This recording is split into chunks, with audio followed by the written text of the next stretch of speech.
Using a biochemical approach, Xiaodong Wang and co-workers had purified from HeLa cell lysates 3 proteins, Apaf1, Apaf2, and Apaf3, which could cause procaspase-3 cleavage and activation in the test tube.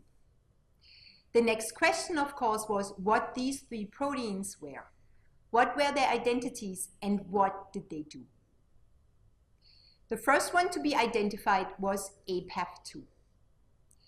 Apaf2 turned out to be a small protein with a molecular weight of 15 kD. In addition, the palette of the pure protein was pink. This suggested that the protein might be a heme protein, a protein that has as a cofactor or prosthetic group a heme. Heme is a large heterocyclic organic ring called a porphyrin with an iron ion in its center. And this iron ion causes the pink coloration. The molecular weight or size of Apaf2 and the fact that it may be a heme protein suggested that it could be cytochrome C. And indeed, amino acid sequencing confirmed that Apaf2 is identical to cytochrome C. What is cytochrome C? Remember a few sections ago we talked about mitochondria and that their main function was to convert energy into chemical energy in the form of ATP, the energy currency of the cell. Mitochondria convert energy that we take up through our nutrition into ATP. And the enzymatic machinery that does this is the electron transport chain, which is located in the inner mitochondrial membrane. This electron transport chain is composed of 5 complexes. Complex 1, 2, 3, and 4, and the ATP synthase, which uses the electrochemical proton gradient generated across the inner mitochondrial membrane by complexes 1, 2, 3, and 4 to synthesize ATP. Cytochrome C is also a component of the electron transport chain. Its heme group can accept 1 electron from complex 3, which it then transfers to complex 4. Cytochrome C is an electron carrier, and without it, the electron transport chain wouldn't be able to function, and the ATP synthase wouldn't be able to make ATP.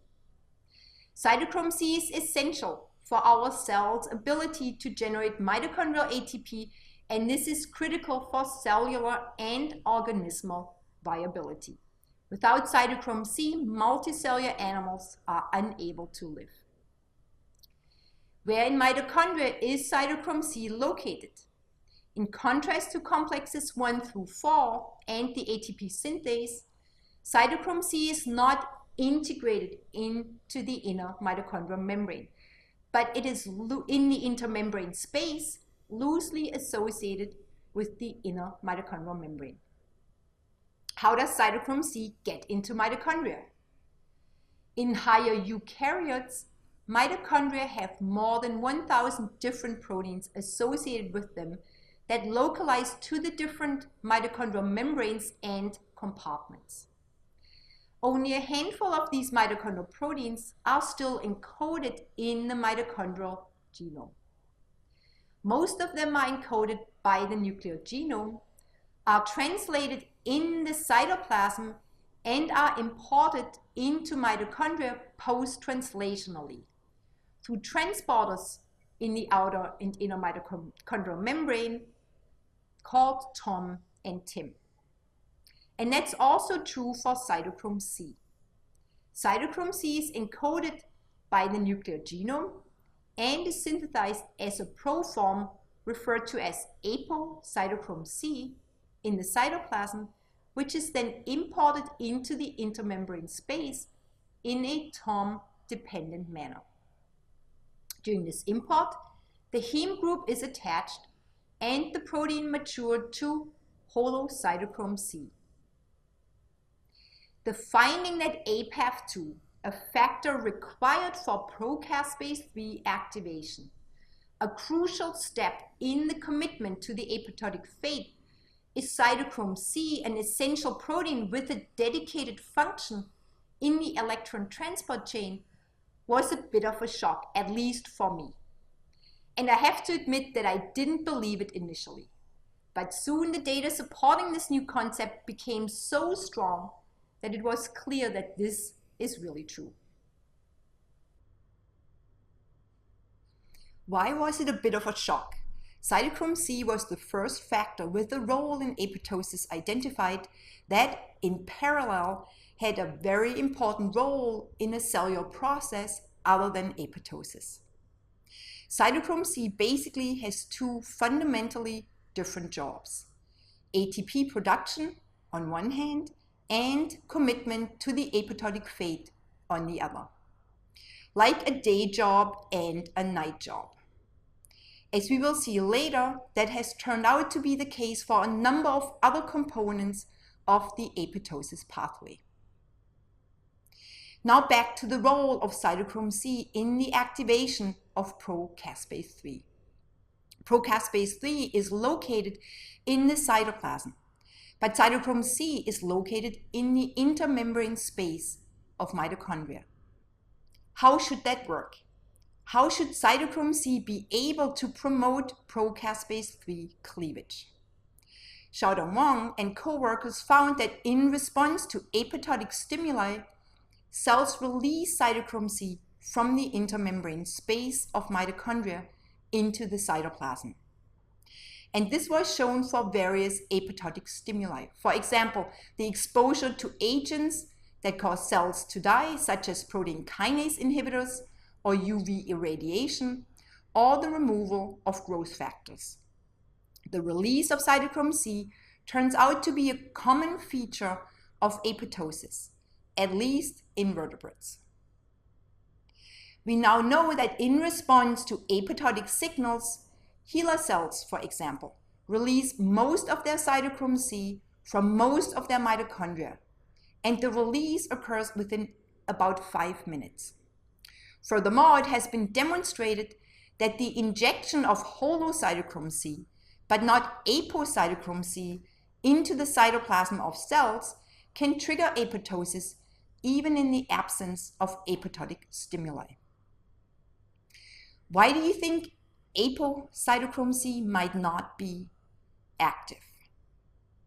The fact that holocytochrome C but not apocytochrome C can trigger apoptosis when injected demonstrates that only cytochrome C that has been matured inside mitochondria has pro-apoptotic activity.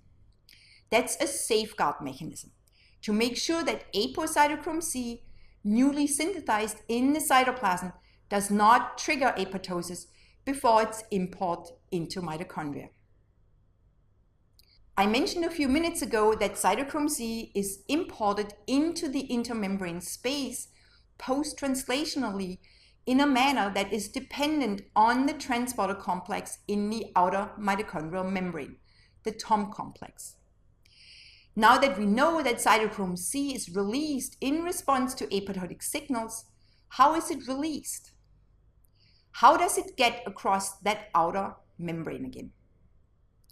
Shortly after the identification of cytochrome C was published in the journal Cell in 1996, a number of investigators showed that cytochrome C release in response to apoptotic signals can be blocked by BCL2. Based on this observation, it was proposed that the anti-apoptotic BCL2 protein might prevent apoptosis by blocking cytochrome C release. Together with the fact that cytochrome C is required for pro-caspase 3 activation, this finding placed cytochrome C downstream of the BCL2 superfamily and upstream of caspase 3 in the mammalian apoptosis pathway.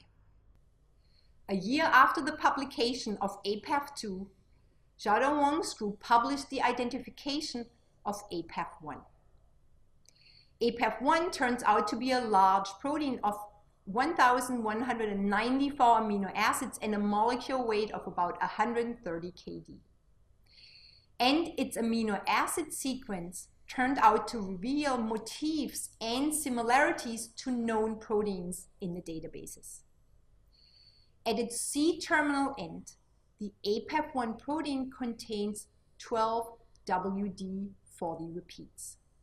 WD40 repeats are short structural motifs of about 40 amino acids in length that are thought to mediate interactions between proteins. 4 to 16 of such WD40 repeats together can form a WD40 domain and are thought to form a circularized beta propeller structure. At its other end, its N-terminus, the Apaf1 protein showed sequence similarity with two proteins of known functions. Guess which ones?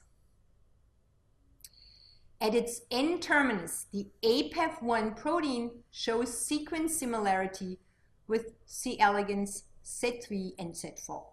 And that was great. The sequence similarity between Apaf1 and Z3 is restricted to the first 85 amino acids of the Apaf1 sequence, and the similarity between Apaf1 and Z4 is found between amino acids 92 and 412 of the Apaf1 sequence. In Apaf1, the 12 WD40 repeats then follow. However, those are not found in the Z4 protein. This finding meant even more conservation at the molecular level between the apoptotic pathways in worms and mammals. What does Apaf1 do? Remember, together with Apaf2, which turns out to be cytochrome C, and Apaf3, a factor whose identity was still unknown, Apaf1 causes cleavage and activation of procaspase 3 in vitro. What was known about C. elegans Z4? It was known that Z4 acts upstream of Z3 to activate pro-Z3. Therefore, Apaf1 and Z4 both are required for the activation of caspases. But how do they do this?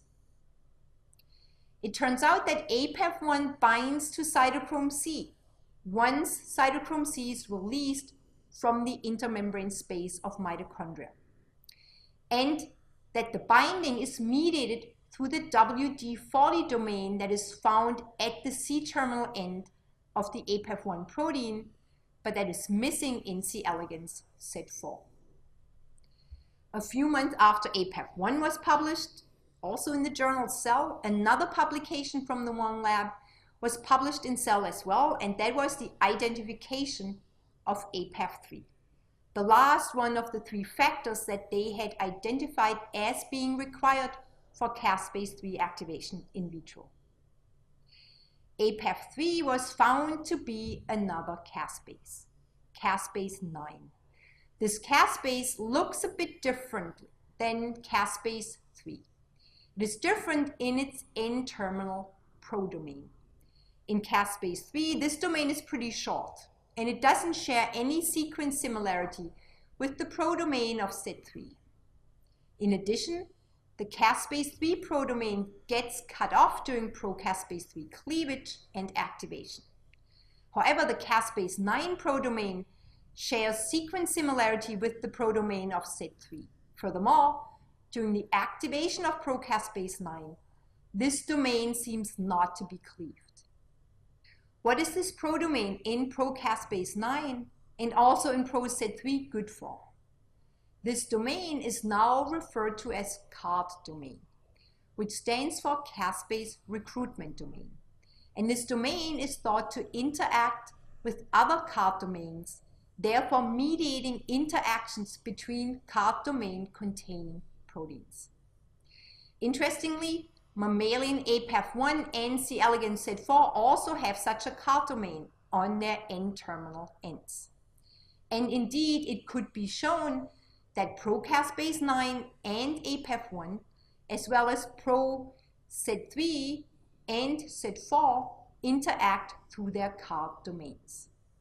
Could it be that the interaction between procaspases and these Apaf1 and Z4-like proteins is important for caspase activation.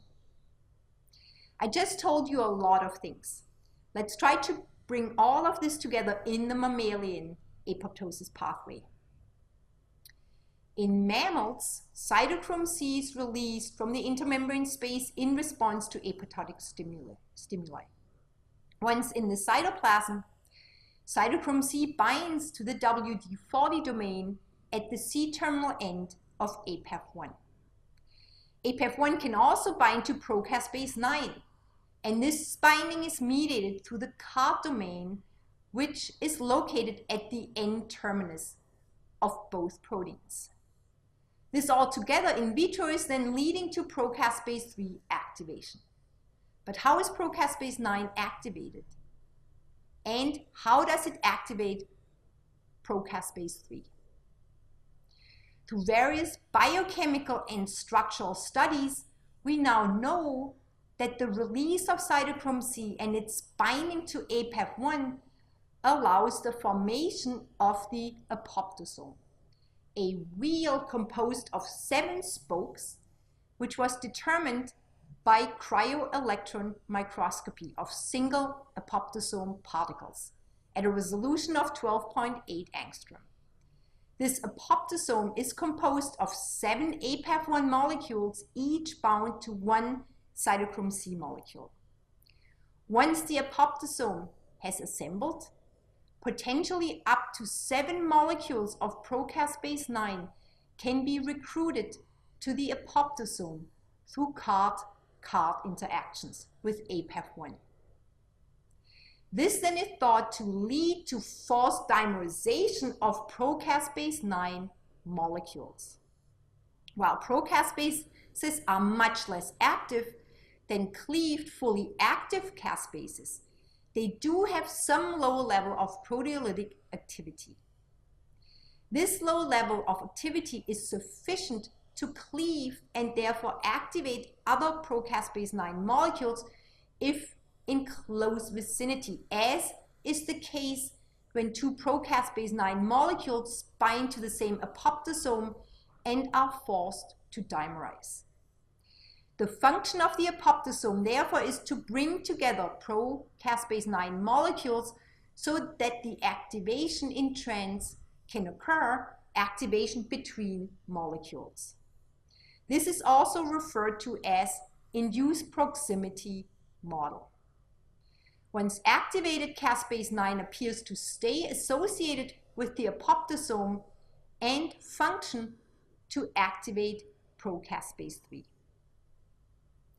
The identification of caspase 9 also revealed that there are caspase cascades in mammals, with upstream or initiator caspases such as caspase 9 and downstream or effector caspases such as caspase 3.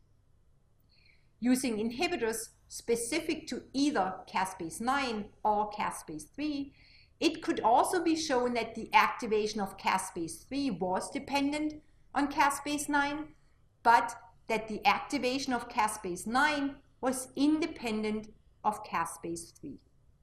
Furthermore, using specific substrates for caspase 9 or caspase 3, it could be shown that the kinetics or timing of their activation was somewhat different during the apoptotic process. Caspase 9 activation occurs before caspase 3 activation. Both of these types of studies, the inhibitor as well as the activity studies, took advantage of the fact that different caspases have different preferred cleavage sites and that peptides covering these preferred cleavage sites can either be used as specific inhibitors or specific substrates for individual caspases.